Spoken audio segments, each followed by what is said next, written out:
So here we are again. It is Saturday, November 30th, the day after Black Friday. It is 7:47 a.m. in the morning. This is the day following Caspar Hauser's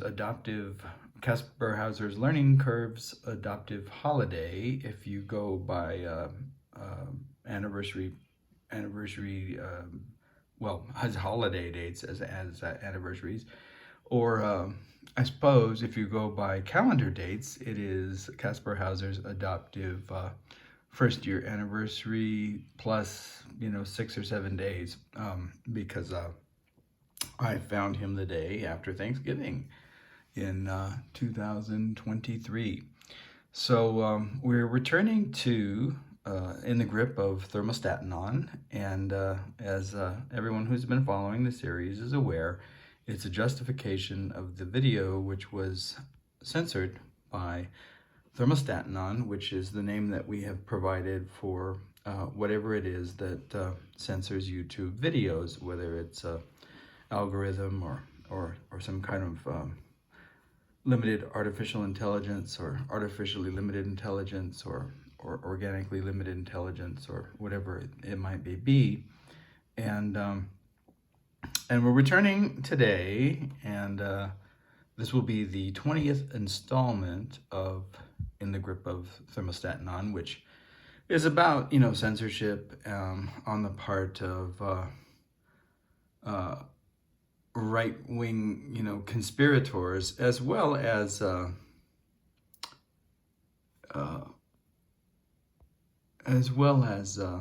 guess we could, call them, well, we used to call them collaborators, and I think we can still call them that. And so the claim, that is being made here implicitly is that corporations, like YouTube, are collaborators for the kind of extreme right censorship that we're experiencing today, and that we fear that we may experience here in the United States further, and that includes a range of activities, not merely the banning of books, which we've addressed, and the censorship of ideas and information, and the threat of shutting down media and news agencies that don't see things in the fascist manner or in the extreme right, toe the extreme right line.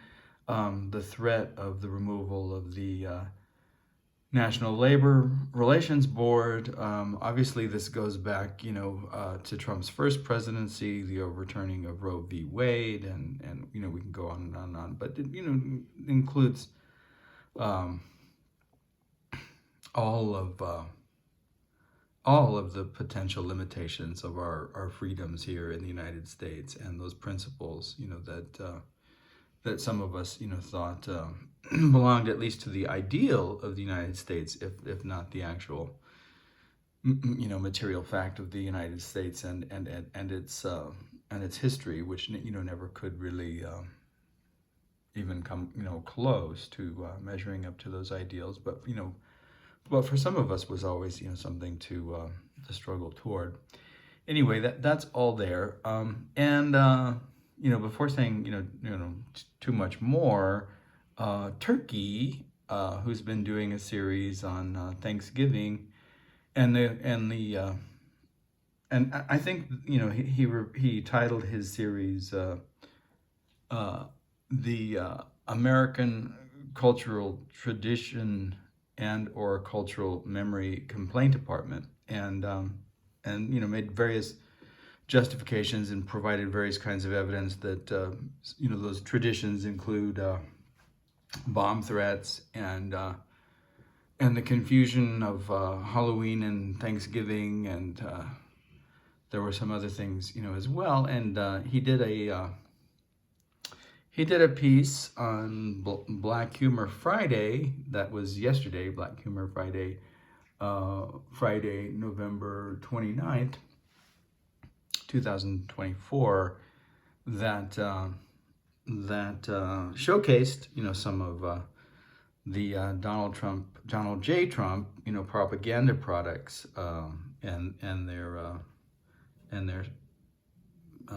retail versus sale value for Black Humor Friday, and all the great deals that you could buy. And I think some of that stuff, particularly the gold stuff, right? The $100,000 gold watches and the gold laminated Bibles and the gold sneakers, I think set us up nicely for today. So we'll jump right into this image. Well, this is of course Rudy Giuliani, aka Jean-Baptiste Emmanuel Zorg, and that continues to be the case even when he's not dripping that substance that comes out of his forehead when he's talking to the great evil. Is it the great evil or the or some other evil? We could just refer to it as the great evil or the ultimate evil. I can't remember now, but Rudy Giuliani, aka Jean-Baptiste Emmanuel Zorg, carefully explains exactly what he meant by trial by thrones. And then down here you can see this is an image that we've already addressed, and he's counting from 2016 to 2525. The MAGA movement intends to pursue its organization of our American lives into the 26th century at least, and perhaps beyond. And that was the initial concern of the Guardians of the Galaxy, that if we lose democracy in the 21st century, it won't come back in the 31st. And you can see him with the horns there counting and having a little bit of trouble of understanding that you can't divide 25 by 4, but nevertheless, so this has become the poster, I guess, for the future organization of our lives under Trump and fascism. And of course, the reference trial by thrones is a reference to his explanation when he actually did utter in our universe, whatever it might be called, the Trump universe, I guess, at this point, or something like that, MAGA universe, I guess, if we have no resistors, right? And I guess that word that I used, collaborator, and I just put up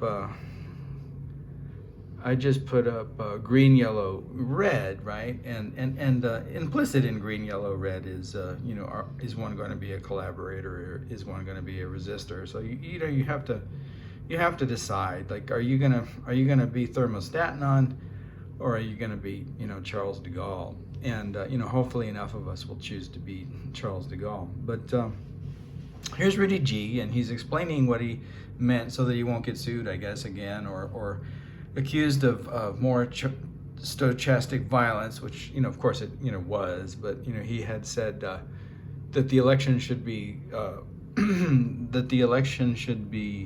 determined by trial by combat, and then he tried to walk that back later and said he was referring to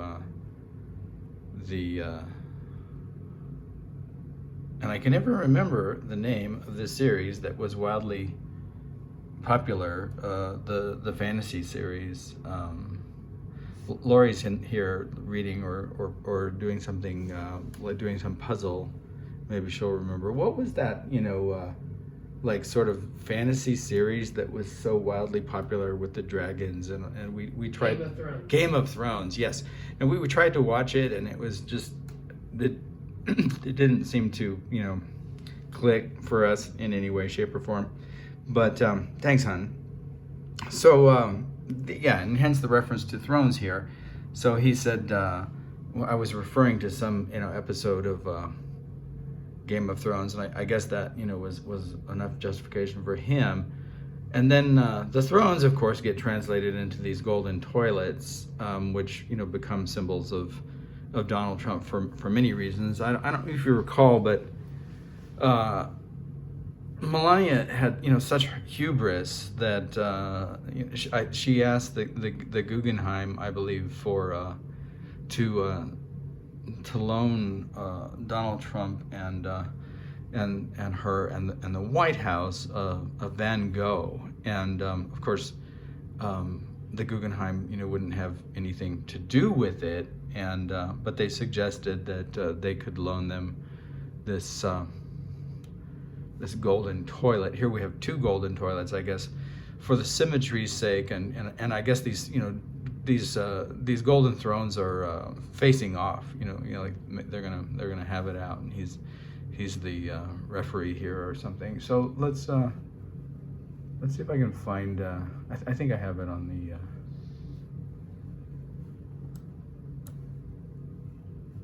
I think I have it on the web page here. Okay, so. White House asked for Van Gogh loan, but Guggenheim offers gold toilet instead.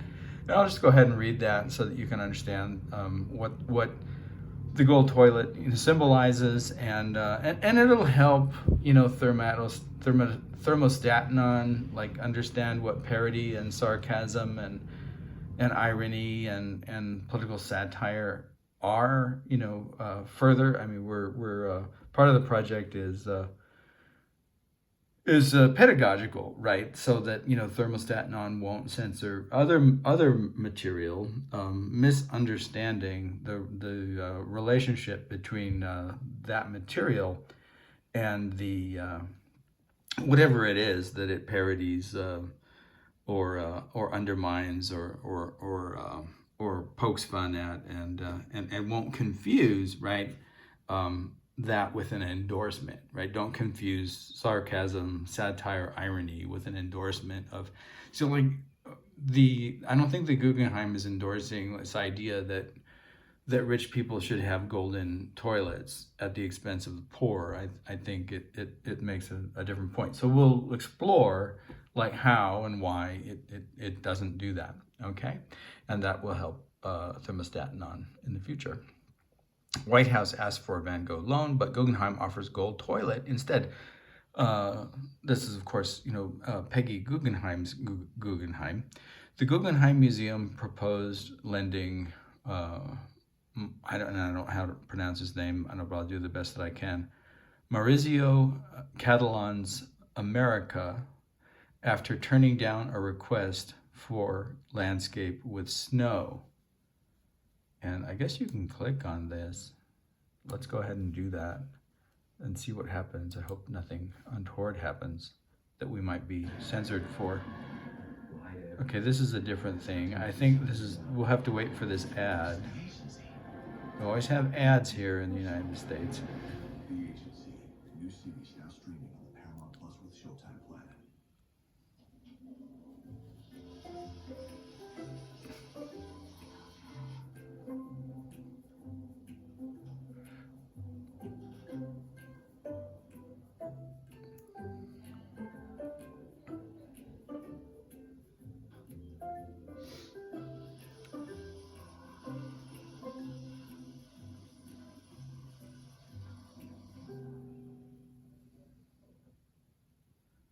All right, and we can continue reading.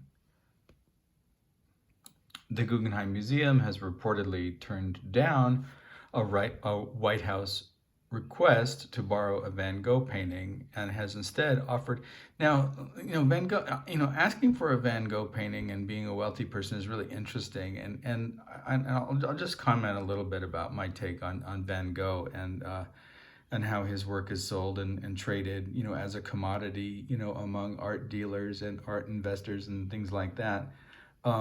I find, okay, and this is also for the edification of ThermostatAnon. Why is this ironic? Okay, so irony. What is irony? We talked about all these different kinds of irony. Well, this would be an example of cosmic irony, I suppose.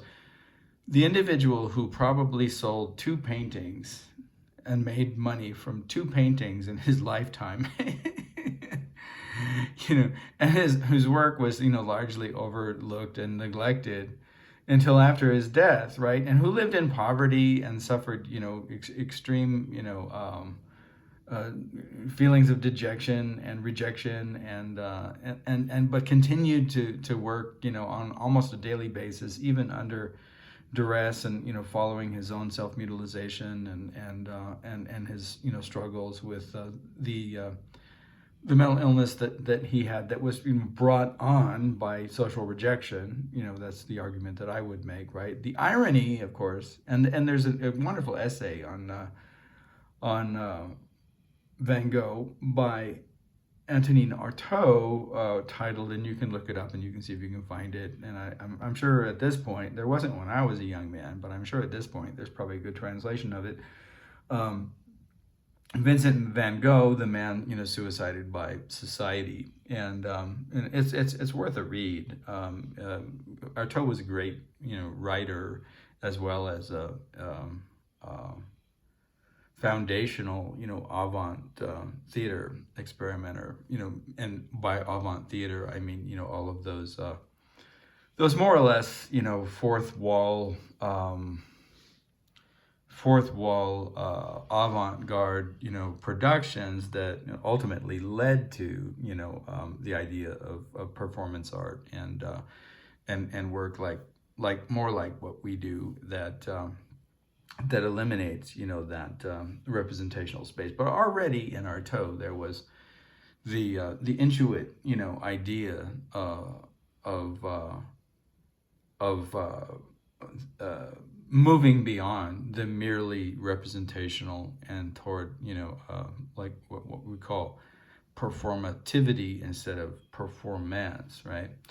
And I guess the best examples of his essays on that are all collected in the piece, the theater and its doubles. Is it doubles or double? It's interesting. I think it's the theater and its double, but it really should be doubles, because every chapter of the theater and its double is really an example of one of these potential doubles, or what's the word that I'm looking for? Specters that he's and one of them is really well, they're all really interesting. But anyway, how did I get there? Let's see. Oh yeah, we were talking about Van Gogh, and then we got to Antonin Artaud, and then we got to the theater and its double. Okay, so let's go back to Van Gogh, right? So the irony, and this is largely for the benefit of ThermostatAnon, is that Van Gogh lived in poverty, and didn't benefit from the greatness of his work. And I'm not going to claim that our work is great, but and we don't live in poverty, but we don't benefit monetarily from our work either. And but the irony is that this stuff gets traded and sold and profited on, right? Like, because a lot of art now is bought as speculation and investment. And this is precisely like why it's wanted by an individual like Melania Trump, because it has this certain kind of status. So the great irony is that this man who was rejected by society and lived in poverty, and was ultimately, you can argue, as Antonin Artaud did, suicided by society. Now his work is basically it has an exchange value almost as fodder, right, for investment capitalism among the extremely wealthy. So anyway, let's see, where are we? Okay, the White House had now, and here's another irony, right? I mean, that's the first irony with Van Gogh and his life and the poverty and the wealth. And here's the second irony. The White House had asked the Guggenheim, based in New York, to borrow Landscape with Snow, Van Gogh's 1888 work depicting a man and a dog walking through the field. Well, Donald Trump and Melania Trump are the only individuals, I think, since I don't know who, but like in the White House, who don't have a dog. And Trump hates dogs, right? So like the content, and when has Trump ever walked through a field of snow with a dog, right? And obviously like the themes and the content of Van Gogh's work typically deal with, you know, either the poor working people or people that are in contact with the earth, you know, the potato eaters. Like it's a particularly ugly example of Van Gogh's work, but you know, it from this point of view, it like really well documents like what I'm talking about, right? Or his work has like allegorical significance, might be from a theme from the, you know, Christian gospel, or some or a theme from you know, some Hebrew narrative, or you know, it seldom relates to, you know, mythologies, right? It either relates to you know, a story of that belongs to the Jewish tradition, or it relates to, you know, the Christian tradition in some way. But typically it's just like these little slices of life, individuals and scenes and along the road, and that document, you know, his journey, you know, through the world and his wandering, and this again, like as content, like has absolutely nothing to do, ironically, like, right, has nothing to do with the Trump, you know, inhabitation of and what's the word that I want, infestation, I guess, the Trump infestation of the White House. So contrary to everything Trump, depicting a man and a dog walking through a field. But the Guggenheim's chief curator, Nancy Spector, turned down the request the Washington Post reported on Thursday. Instead, she said the White House could loan an 18-karat toilet and installation by artist Maurizio Catalan. The fully functioning toilet, titled America, and then, you know, again, for the benefit of ThermostatAnon, the title is important in understanding the irony. You know, the toilet associated with America fully functioning and being lent to Donald Trump in the White House. So all of the elements are important. The title is important, America being flushed down the toilet. The context is important. The request, you know, for one work and a substitution for another in the White House. The nature of what a toilet does is important. We associate toilets with, you know, am I allowed to say these words on YouTube, or will ThermostatAnon, well, let's say elimination, right? Two kinds of elimination. Micturation, ThermostatAnon might not even know that word. Micturation and evacuation. I think we're safe. And those things, right? Okay, there's a joke, right? In the what would you call it? Let's call it the angel verse. So in the angel verse, the angels have a joke, and this joke is directed at individuals who devote their life to the pursuit of wealth, right? For no apparent reason. They have enough money for everything they need, but they somehow there's something wrong with their minds in understanding that it's enough, and they continue to exploit individuals and sacrifice happiness and do whatever they can in the pursuit of, you know, more and more wealth. And because, you know, in the angel universe, there's clear understanding that individuals who devote themselves to the pursuit of money and wealth at the expense of human beings end up in a circle of hell, in which, you know, the contrapasso is that as much wealth as you had is how much shit that you have to swim in this particular circle. And the equation, money equals shit, isn't lost on the humor of the angel's joke. So whenever they're referring to one of these individuals, and they say, well, you can never have too much shit, and it sounds like they're referring to stuff, but like the deeper joke is, of course, that's exactly where they're going, right? Okay, so the equation, even though it really belongs to, and the joke belongs to the angel verse, or whatever you might want to call it, the messenger verse, messenger verse. Maybe we'll do that. Like that. That sounds pretty good. The messenger verse. The idea isn't lost, even in our universe. And I think that Freud was certainly aware of it. The equivalence of in dreams, the unconscious equivalence of money and shit, right? So.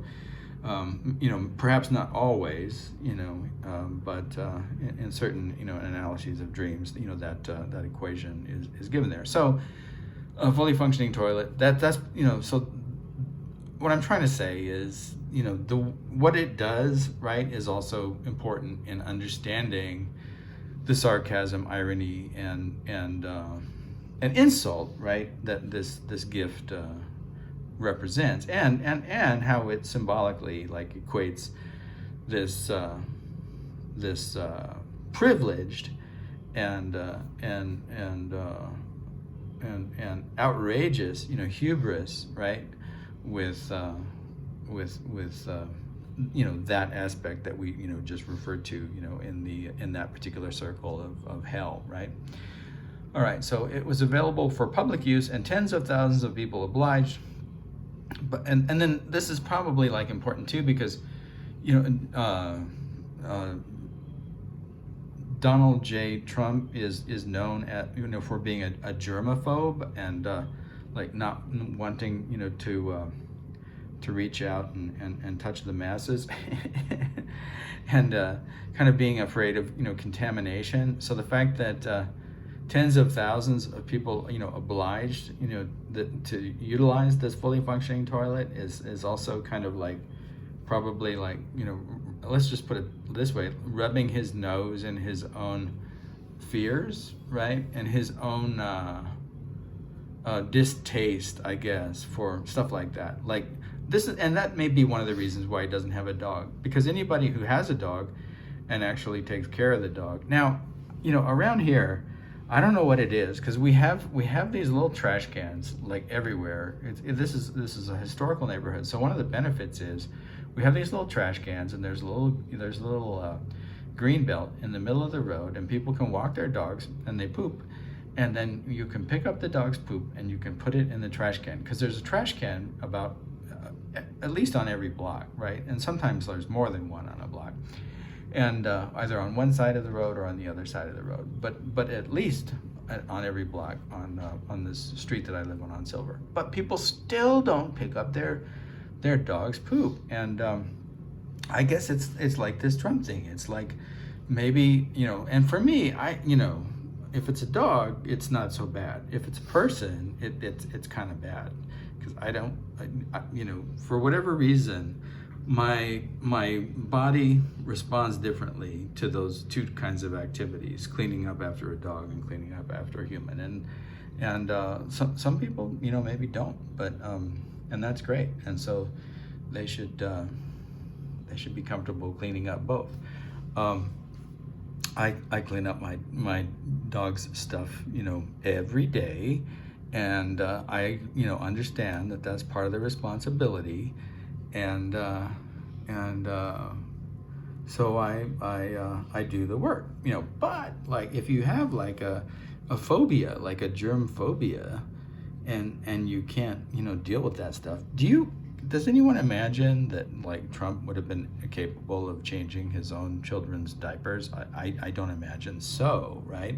I think we can pretty safely say that Trump never changed a diaper. Now, whether Melania changed a diaper or not, I have no idea. Or whether that was a servant's job, it could very well have been a servant's job. I do not know. And I'm not gonna, argue the point because I don't have that information. I would argue it, about, Donald J. Trump, because it just doesn't seem to me that he's capable of doing that kind of work and that kind of labor that one would do, even, for one's own, child who one, presumably loves and respects and cares for, and, all those things that Eric Fromm talks about that belong to the real experience of love, not just this idea of wanting things that are made out of gold or that are, prized possessions of the Guggenheim, right? But the guy walking the dog in the snow through a field probably doesn't have to pick up the poop because of the nature of the rural environment. But, here in the city, and I suppose around the White House, one would, although if Trump did have a dog, I'm sure that a servant or security would take care of that, and he wouldn't have had to have. So it's not really, and even the germ phobia isn't really an excuse for not having a dog.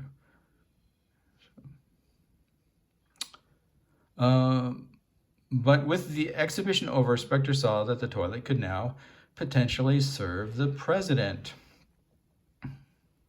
Spector's emailed reply to the White House request to loan landscape with snow was obtained by the Post. The veracity of the email, which was sent on September 15th, was confirmed to the newspaper by the Guggenheim. In reply from an inquiry from the Guggenheim, the museum said, "We have no further information to provide." Spector wrote that America was available should the President and First Lady have any interest in installing it in the White House.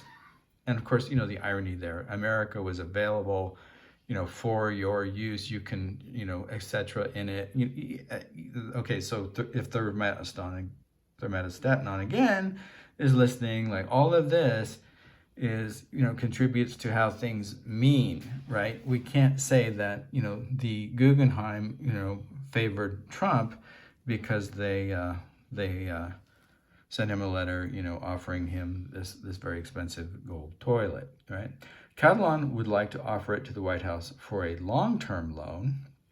Spector said in the email. She added, "It is, of course, extremely valuable and somewhat fragile, but we would provide all the instructions for its installation and care in case, someone there didn't know how to use a toilet or install one."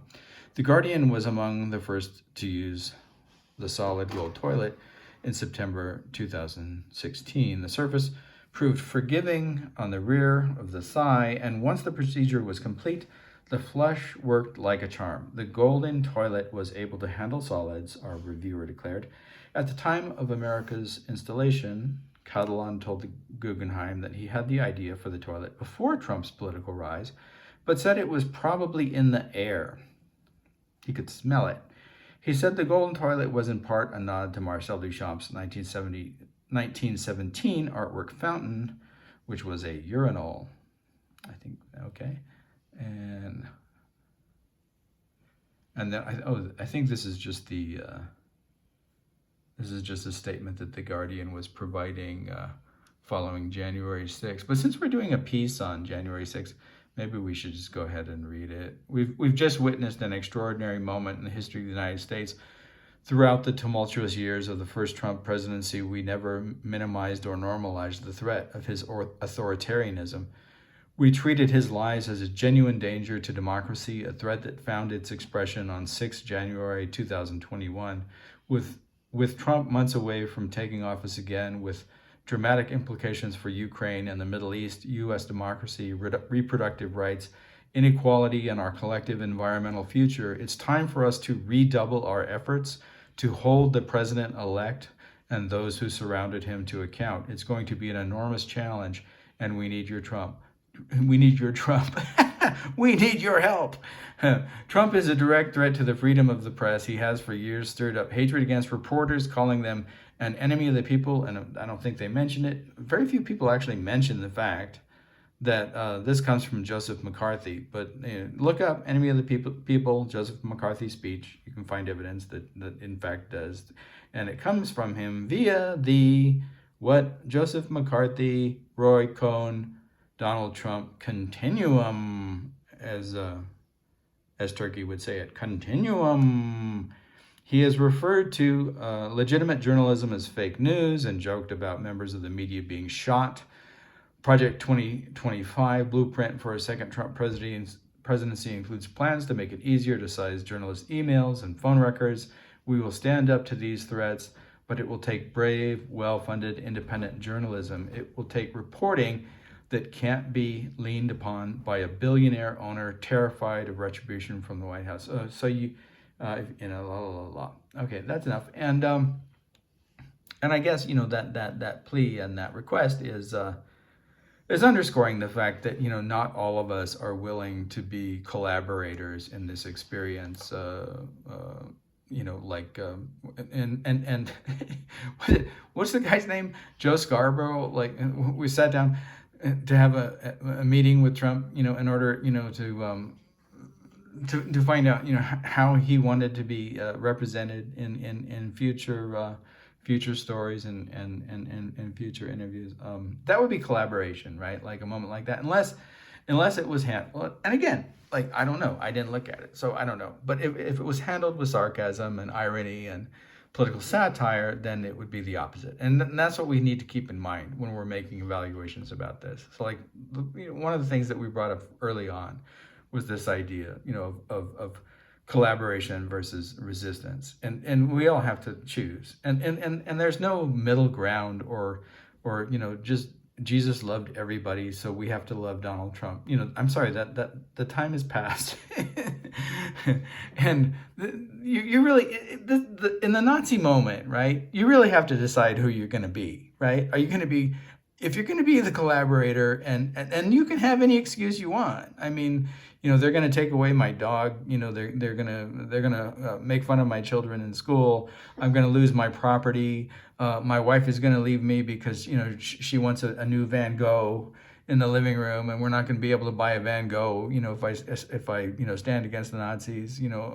But you're really going to have to decide. Yeah, I'm not saying it's going to be easy, right? Easy to be a resistor, or but you have to have a certain amount of resilience. But I am saying that there are circles, just like there are circles in hell, right? For those whose life is motivated by the pursuit of wealth at the expense of human beings. There are circles in hell for those who lack the courage to resist and allow themselves to collaborate with individuals that practice authoritarianism in this manner, and whose goals are to harm individuals that they see as other than themselves. So, one has to decide, and we appreciate the Guggenheim for its bold and effective use of political satire, and we appreciate the Guardian for its ongoing acts of resistance against authoritarianism, and and the future, right, of that resistance. So we're closing in. This could be. Let's see.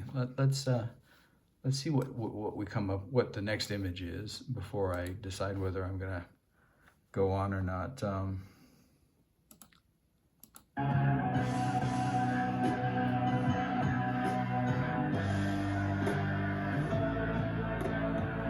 Well, we've done this one. I mean, we've pretty much done this one. I guess we could do it again. Oh, there's the reference to radical flag recovery cinema is fairly certain that Rudy G is a de facto code of flag behavior violation in and of himself. I'm pretty sure that we addressed this image already. And there's Rudy, G's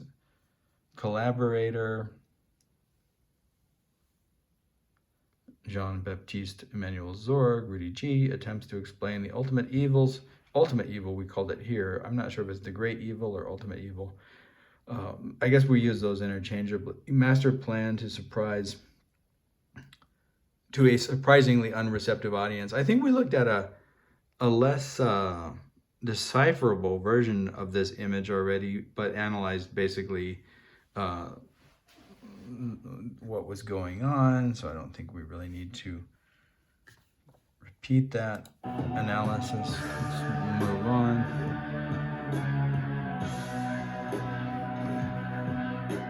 All right, and here is once again this is Groot, and he I think, okay, this one's kind of interesting, and I think we can talk about this pretty quickly. Let's see. Okay, so there's kind of a lot going on, and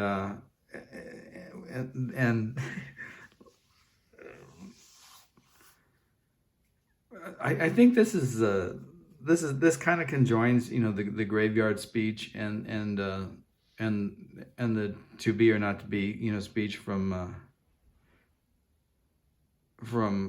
Hamlet, and so the Peach here, I am Peach, is playing the part of poor Uric, right? Who Hamlet's was speaking to Horatio, and he says, alas, poor Uric, and this is his head that they find in the graveyard skull, right? And so he's playing that, and then it's like to be or not to be, because this very strange semanticist, Count Zorbsky proposed that, and I think, maybe because he was, Russian initially, proposed that you could do away with the verb to be in the human language, and not the human language, the English language, just like it has a very limited role in Russian, I guess, and that proposal, what was that proposal's name? I forget. But we have a playlist that involves to be, right, or not to be, and then like it plays on the whole like form of be, right, and the removal of this particular verb from the English language, and so it relates to either poetry that tries to avoid or eliminate all of the forms of be, or that plays them up, I guess. So I am Peach, right, is a form of be, and then the word impeach, and then Groot is playing all this kind of a lot, and the references, I guess, are pretty subtle, and you have to know about. Let's see what Korzybski. I didn't really want to get into all of this, but let's see what Korzybski's thing was.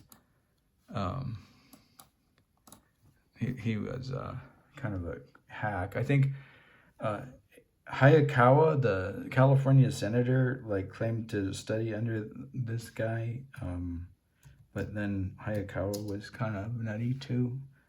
Oops, I think I put a 0 there.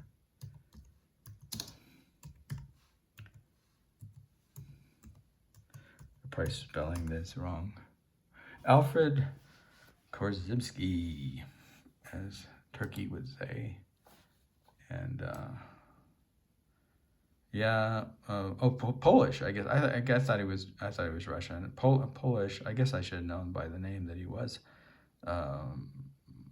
Polish American independent scholar who developed a field called general semantics. It's kind of weird, off the beaten track, kind of thing, and but he had this idea, and what did he call it?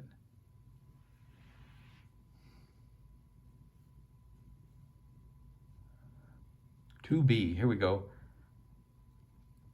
Many devotees and critics of Korzybski reduced his rather complex system to a simple matter of what he said about the verb form is of the general verb to be. His system, however, is based primarily on such terminology as the different orders of abstraction and formulations such as consciousness of abstracting.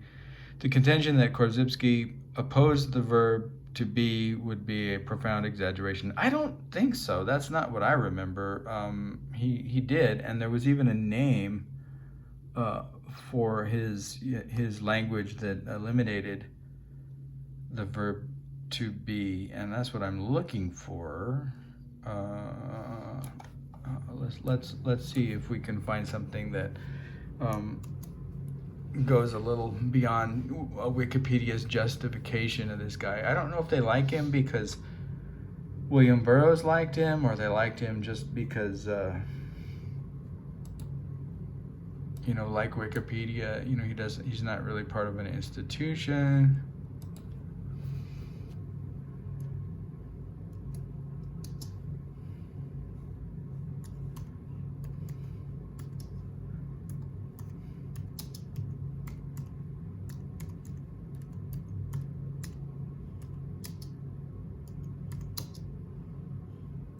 What's it called? Like, I can't.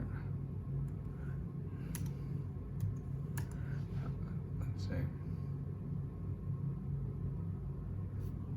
Yeah, E prime. That's what I thought, and I didn't want to say that because I thought I was getting confused with Amazon Prime, and how like E prime doesn't really make any sense in terms of what prime is used for in mathematics. But that's an example of like why I think he's a little bit weird. Like prime has like these specific values and uses, right, in these various contexts, and then like but to use it here in this way that you know it's not used is bizarre, right? So to be or not to be, philosophy of change, E prime. So E prime was this proposed language, no matter what you know Wiki says, that Korzybski, who I referred to as Russian but who is Polish, proposed like this rules for a language without the form to be, and he called it E prime, and I'm arguing that even calling it E prime is bizarre because it's not really used in a way that makes any sense from the use in other contexts, but short for English prime. And presumably, not a premonition of Amazon Prime or anything else, right? Experiment in the English language was founded as a research project in the mid-1960s by David Borland Jr., who has studied under Alfred Korzybski, the father of general semantics. Borland argued that we should eliminate all forms of verb to be. Oh, so maybe it wasn't his idea. Maybe it was an outgrowth of his thing. But I think that it begins with some idea that Korzybski had.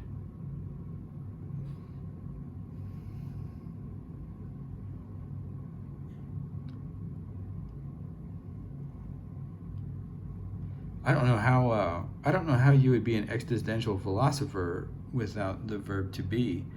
Laurie, do you have any ideas how you would be an existential or phenomenological philosopher without the verb to be? No. Well, I guess we'd have to do away with all of those, departments. But in any case, it's kind of playing with that in our playlist, to be or not to be. In terms of E prime, and then I guess because we were thinking about how we utilize E and how we utilize the double E as in twice exceptional, like our limitations and our abilities, right? And you can look that up, twice exceptional or EE or whatever. And I guess we were looking at it that way as well, like almost like to E or not to E, to E to B, get it? So anyway, so this is Groot as Hamlet playing two different roles. I mean, with two different scenes simultaneously, playing the graveyard scene and the to be speech, and this is the I am Peach as Uric, poor Uric, who Hamlet knew so well. Saying I am Peach, and then we have a translator of what that means, and hopefully we can actually see what it means. and I can't. I know that the translator is translating from Peach probably into English, but I'm not sure what it's translating. So now, oh, I maybe this is what, this is perhaps what I Am Peach is saying as Groot, as Hamlet is holding I Am Peach as Uric in this, in this monologue where, that does become a dialogue because Uric starts talking back to Hamlet and says, so now, thanks to Donald Trump, we have the expression, this peach is really going to grab you by the pence. And I think people will get that. I almost hesitate to translate like what that means figuratively because I'm a little bit worried that ThermostatAnon could censor what I have to say. But this, okay, so this language and the way that this language is being used, it involves multiple substitutions of words. And you have to go back and remember what Donald Trump called Mike Pence when Mike Pence, failed to support his suggestion, right, that Pence disentangle himself from the responsibility. Like he's required, it's part of his duty, right, to oversee the counting of the electoral votes on January 6th and preside over it ceremonially, but it's still part of his duty in that office. Now, once Trump told Pence not to do this, that he was asking Pence, right, to violate his constitutional duty. In that moment, Trump violated the Constitution. In that moment, Pence had a constitutional duty to remove Trump from office for suggesting that he violate the Constitution. And that's when he could have invoked the 25th Amendment. In fact, he had a constitutional duty in his role as vice president to do so, and he failed to do so, right? And that's why he was rejected by the Guardians of the Galaxy and by a Martian Manhunter, and that's why I Am Peach, was selected to take his place. Now, what's going on here, right? So when Mike Pence, refused to follow authoritarian, fascist daddy Donald J. Trump's suggestion that he violate his constitutional responsibility in this role, right, of peaceful transference of power, then Donald Trump referred to Mike Pence as this word that we don't use that begins with a P. And I'll say that this word also ends with a Y. And this word, right, that Donald Trump used is also what Donald Trump used to talk about women, and particularly, those attractive women who he felt that he had the right to grab them by this word, and he's expressed this in this way. If you're rich, and famous, they'll let you do anything. They'll let you grab them by the pence. And so the pence is a substitution, but it plays on the fact, right, that this word is used in two different ways. So what Uric, or what I Am Peach, playing the role of Uric, is saying in this, in this monologue that has become a dialogue with the skull, played by the Peach, is, to Hamlet, played by Groot, is, so now, thanks to Donald Trump, we have the expression, this peach is really going to grab you by the pence. And I think, with that, we'll just close out for the day.